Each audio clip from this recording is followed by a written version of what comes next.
ಕೇಂದ್ರದ ವಿರುದ್ಧ ಮತ್ತೊಂದು ಸಮರ ಸಾರಿದ ಸಿಎಂ ಸಿದ್ದರಾಮಯ್ಯ. ಕೋವಿಡ್ ಲಸಿಕೆಯ ಅಡ್ಡ ಪರಿಣಾಮದಿಂದಾಗಿ ಸಾವಿನ ಬಗ್ಗೆ ತನಿಖೆಯನ್ನ ಮಾಡುವಂತ ನಿಟ್ಟಿನಲ್ಲಿ ಇದೀಗ ಸಿದ್ದರಾಮಯ್ಯನವರು ಮುಂದಾಗ್ತಿದ್ದಾರೆ. ಸಾವಿನ ಕುರಿತು ಸಂಶೋಧನೆಗೆ ಸಮಿತಿಯನ್ನ ರಚಿಸಿದ್ದಾರೆ ಸಿಎಂ ಸಿದ್ದರಾಮಯ್ಯ. ಹಠಾತ್ ಸಾವಿನ ಬಗ್ಗೆ ಅನುಮಾನ ವ್ಯಕ್ತಪಡಿಸಿದ್ದ ಹಿರಿಯ ಪತ್ರಕರ್ತ ರಾಜಾರಾಮ್. ಲಸಿಕೆಯ ಅಡ್ಡ ಪರಿಣಾಮದಿಂದ ಸಾವನ್ನಪ್ಪುತ್ತಿರುವವರ ಬಗ್ಗೆ ಅನುಮಾನ ವ್ಯಕ್ತವಾಗಿತ್ತು. ಹಠಾತ್ ಸಾವುಗಳ ಬಗ್ಗೆ ಸಿಎಂಗೆ ಇಮೇಲ್ ಮಾಡಿದ್ದ ಹಿರಿಯ ಪತ್ರಕರ್ತ. ಹೀಗಾಗಿ ತಜ್ಞರು ವಿಜ್ಞಾನಿಗಳ ನೇತೃತ್ವದಲ್ಲಿ ಸಮಿತಿಯನ್ನು ರಚಿಸಿ ಸಿಎಂ ಆದೇಶವನ್ನು ನೀಡಿದ್ದಾರೆ. ಹಿರಿಯ ಪತ್ರಕರ್ತ ರಾಜಾರಾಮ್ ಇಮೇಲ್ ಆಧರಿಸಿ ಸಮಿತಿಯನ್ನು ರಚಿಸಲಾಗಿದೆ. ಈ ಕೋವಿಡ್ ಹಗರಣದ ತನಿಖೆಗೂ ಸಮಿತಿಯನ್ನು ರಚಿಸಿರುವಂತಹ ರಾಜ್ಯ ಸರ್ಕಾರ.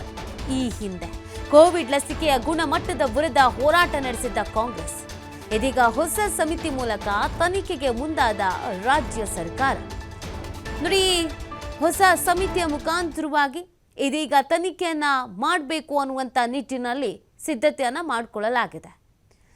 ಈ ಕೋವಿಡ್ ಲಸಿಕೆಯ ನಂತರ ಹಲವರು ಹಠಾತ್ ಅಂತ ಸಾವನ್ನಪ್ಪಿದ್ರು. ಇದು ಹಲವು ಅನುಮಾನಗಳಿಗೆ ಕಾರಣವಾಗಿತ್ತು.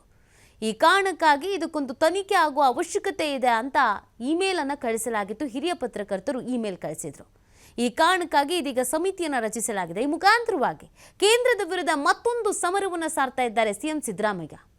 ಕೋವಿಡ್ ಲಸಿಕೆಯ ಅಡ್ಡ ಪರಿಣಾಮದಿಂದ ಸಾವು ಸಂಭವಿಸಿರಬಹುದು ಅನ್ನುವಂಥ ಅನುಮಾನಗಳು ಹೆಚ್ಚಿದ್ವು.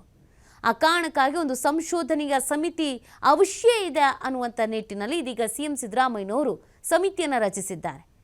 ಕೋವಿಡ್ ಲಸಿಕೆಯ ನಂತರ ಹಠಾತ್ ಸಾವು ಯಾಕೆ ಆಗ್ತಾ ಇತ್ತು, ಏನು ಸಮಸ್ಯೆ ಆಗ್ತಾ ಇತ್ತು, ಯಾಕೆ ಆ ಥರದೊಂದು ಪರಿಸ್ಥಿತಿ ಎದುರಾಗಿತ್ತು, ಇದೆಲ್ಲದರ ಬಗ್ಗೆಯೂ ಕೂಡ ತನಿಖೆಯನ್ನು ನಡೆಸಬೇಕು ಅನ್ನುವಂಥ ನಿಟ್ಟಿನಲ್ಲಿ ಸಮಿತಿ ರಚಿಸಲಾಗಿದೆ. ಈ ಬಗ್ಗೆ ಮತ್ತಷ್ಟು ಮಾಹಿತಿಯನ್ನು ನೀಡ್ತಾರೆ ನಮ್ಮ ಪ್ರತಿನಿಧಿ ಸ್ವಾಮಿ. ಈಗಾಗಲೇ ಕೋವಿಡ್ ಸಂದರ್ಭದಲ್ಲಿ ಸಾಕಷ್ಟು ಹಗರಣ ನಡೆದಿದೆ ಅನ್ನುವಂಥ ನಿಟ್ಟಿನಲ್ಲಿ ಸಮಿತಿ ರಚನೆ ಆಗಿದೆ. ಈಗ ಕೇಂದ್ರ ಸರ್ಕಾರದ ವಿರುದ್ಧ ಮತ್ತೊಂದು ಸುತ್ತಿನ ಸಮರ ಸಾರೋದಕ್ಕೆ ಮುಂದಾಗ್ತಾ ಇರೋದು. ಇದಕ್ಕೆ ಸಂಬಂಧಪಟ್ಟಂತೆ ಏನೇನು ಸಿದ್ಧತೆಗಳು ಮಾಡಲಾಗಿದೆ, ಈ ಸಮಿತಿ ಯಾವ ರೀತಿಯಾಗಿ ಕೆಲಸ ಮಾಡುತ್ತೆ? ಕೋವಿಡ್ ಲಸಿಕೆ ಅಡ್ಡ ಪರಿಣಾಮದಿಂದ ಜನ ಸಾವನ್ನಪ್ತಾ ಇದ್ದಾರೆ ಎಂಬ ಆರೋಪದ ಹಿನ್ನೆಲೆಯಲ್ಲಿ ಹಾಗೂ ಹಿರಿಯ ಪತ್ರಕರ್ತರು ಬರೆದಿದಂತ ಒಂದು ಪತ್ರದ ಆಧಾರದ ಮೇಲೆ ಸಮಿತಿ ರಚನೆ ಮಾಡೋದಕ್ಕೆ ಸಿಎಂ ಸಿದ್ದರಾಮಯ್ಯನವರು ಮುಂದಾಗಿರುವಂತದ್ದು.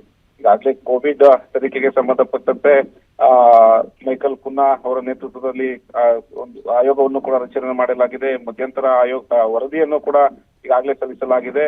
ಜೊತೆಗೆ ಸಚಿವ ಸಂಪುಟ ಉಪ ಸಂಪುಟವನ್ನು ರಚನೆ ಮಾಡಿ ಮಧ್ಯಂತರ ವರದಿಯ ಆಧಾರದ ಮೇಲೆ ಒಂದು ಶಿಫಾರಸು ಮಾಡೋದಕ್ಕೆ ಈಗಾಗಲೇ ಕಮಿಟಿ ಕೂಡ ರಚನೆ ಆಗಿದೆ. ಈ ನಡುವಲ್ಲೇ ಮತ್ತೆ ಏನು ಪತ್ರಕರ್ತರ ರಾಜಾರಾಮ್ ಅವರ ಒಂದು ಇಮೇಲ್ ಮೂಲಕ ಒಂದು ದೂರನ್ನ ಕೊಟ್ಟಿದ್ರು. ಅಂದ್ರೆ ಯಾವ ಕಾರಣದಿಂದ ಜನರು ಮರಣ ಹೋಗ್ತಾ ಇದ್ದಾರೆ, ಇದ್ರ ಬಗ್ಗೆ ಸಂಪೂರ್ಣವಾದಂತ ಒಂದು ತನಿಖೆಯನ್ನ ಮಾಡಬೇಕು ಎಂಬ ಮನವಿಯನ್ನ ಸಿಎಂ ಸಿದ್ದರಾಮಯ್ಯನವರಿಗೆ ಇಮೇಲ್ ಮೂಲಕ ಕಳಿಸಿದ್ರು. ಹಾಗಾಗಿ ಈ ವಿಚಾರಕ್ಕೆ ಸಂಬಂಧಪಟ್ಟಂತೆ ಈಗಾಗಲೇ ಸಿಎಂ ಸಿದ್ದರಾಮಯ್ಯನವರು ಆ ಸಮಿತಿ ರಚನೆಗೆ ಆದೇಶ ಮಾಡಿರುವಂತದ್ದು.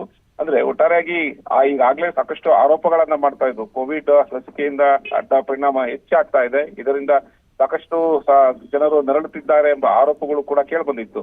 ಈ ಹಿನ್ನೆಲೆಯಲ್ಲೇ ಸಿಎಂ ಸಿದ್ದರಾಮಯ್ಯನವರು ಇವರ ಒಂದು ಪತ್ರಕರ್ತರ ಒಂದು ಮೇಲ್ ಆಧರಿಸಿ ಅವರ ಒಂದು ಆರೋಪದ ಮೇಲೆ, ಅವರ ಪತ್ರದ ಆಧಾರದ ಮೇಲೆ ಈಗ ಸಮಿತಿ ರಚನೆಗೂ ಆದೇಶ ಕೊಟ್ಟಿರುವಂತದ್ದು ನೀತಿ. ಓಕೆ, ಥ್ಯಾಂಕ್ ಯು ಸ್ವಾಮಿ ತಮ್ಮೆಲ್ಲ ಡೀಟೇಲ್ಸ್ಗಾಗಿ.